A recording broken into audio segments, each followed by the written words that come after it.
18 तारखेला भुसावळ बाजारपेठच्या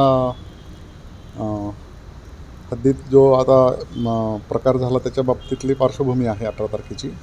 18 तारखेला संबंधित जो पीडित तरुण आहे त्यानं आणि त्या तरुणीनं लग्न केलं होतं नाशिकला.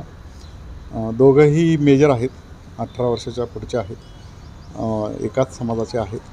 त्यांनी लग्न केलेलं होतं नाशिकला. तिथंच मुलगी शिक्षण घेत होती आणि मुलगा पण तिथं एका कंपनीमध्ये नोकरीला होता. लग्न 18 तारखेला केल्यानंतर 19 तारखेला ते भुसावळ तालुका पोलीस स्टेशनला हजर झाले होते.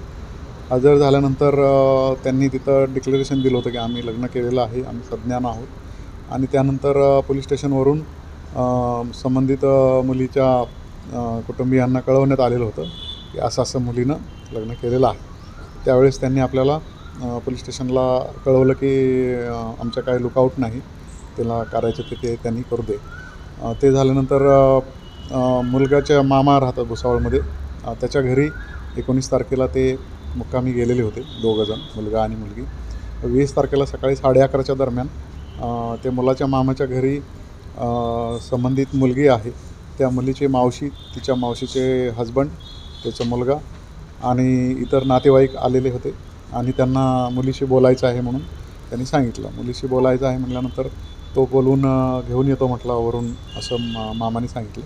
त्यानंतर ते वर गेलेलं असतानाच हे पण त्याच्या पाठीमागे येऊन त्यांनी तिथं मुलीला बाहेर काढून मुलीला मारहाण केली. मुलीला घेऊन ते गेलेले होते तिथून कन्हाळा या ठिकाणी. तिथून मग परत ते घेऊन ते फरार झालेले होते आरोपी. मुलाला त्यांनी, तरुणाला त्या मारहाण केली. मारहाण केल्यानंतर आपल्याला बाजारपेठ पोलीस स्टेशनला डायल 112ला कॉल आला होता. थोड्या वेळानंतर डायल 112चे पोलीस प्रथम स्पॉटवर गेले. तिथे त्यांना सांगितलं गेलं की त्यांना खडका या ठिकाणी, म्हणजे ज्या गावामध्ये मुलाचं घर आहे त्या ठिकाणी हे आरोपी घेऊन गेलेले आहेत. त्या ठिकाणी मुलग्याच्या घरी जेव्हा आपला पोलीस तो गेला डायल 112वाला, तर तेव्हा तिकडे त्याला तिथल्या लोकांनी सांगितलं की त्याला मारहाण केलेली असल्यामुळं त्याला दवाखान्यात घेऊन गेलेले आहेत.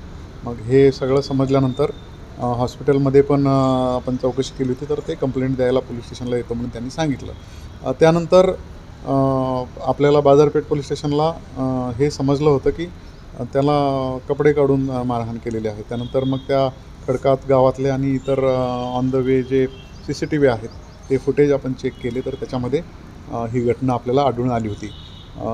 ते आढळून आल्यानंतर आणि एकंदरीत सर्व प्रकार पाहिल्यानंतर सदर जखमी तरुणाची कंप्लेंट घेऊन आपण BNS 109 प्रमाणे गुन्हा दाखल केलेला आहे बाजारपेठ पोलीस स्टेशनला. त्याच्यामध्ये जे मुख्य आरोपी आहेत, जे त्या घटनेमध्ये सहभागी आहेत, त्यातले प्रत्यक्ष 5 आरोपी आपण अटक केलेले आहेत. आणि त्यातले जे मुख्य आरोपी आहेत त्या मुलीचे मावशी, तिचा हजबंड आणि तिचा मुलगा हे फरार आहेत. त्यांचा शोध सुरू आहे. सर, मुलाला जे आहे ते बेदम मारहाण झालेली, त्याची प्रकृती नेमकी आता कशी आहे? त्याची प्रकृती स्थिर आहे. त्याला फ्रॅक्चर्स आहे हाताला आणि शरीरावर इतर मारहाण केलेली आहे, मुका मार आहे. आणि त्याला डिस्चार्ज दिलेला आहे हॉस्पिटलमधून कालच. तो आता त्याच्या कुटुंबियांच्या घरी आहे. सर, विरोध का होता या सगळ्या लग्नाला?